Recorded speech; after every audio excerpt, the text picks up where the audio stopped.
Trenutno danas se uvjerljiva pobjeda u prijateljskom ogledu sa ekipom Lokomotive.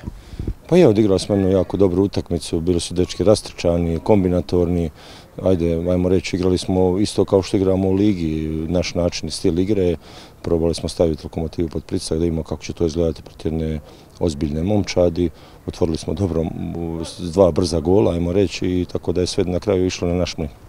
6-7 igrača nije bilo iz prvih 11, no da se to nije osjetilo u igri. Pa dobro, mi imamo dobar roster, ima tu mladi igrača, želim dokazivanja, ovo je idealna prilika da se nametnu i pokazali su da se na njih može najozbiljnije računati. Ove igrače smo poštedili zato što su do sad igrali skoro cijelu utakmicu svaku, tako da sve planski smo napravili. Veseli povratak u sastava Admira Bekića?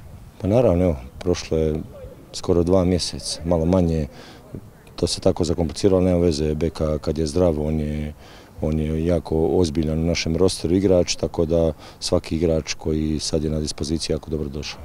Ima li novih informacija kada je u pitanju ozljeda Irfana Hadžića? Znamo da je i Petar Boj osjetio neke probleme na posljednjem treningu. Jesu da oni obojica imaju problema s koljenima, dali smo još na par strana za mišljenje, pa ako već treba nešto operirati da znamo da smo 100% sigurni. Ja se nadam da će se što prije vratiti na teren. Sada slijede 3 dana odmora, a zatim priprema za Tuzla City.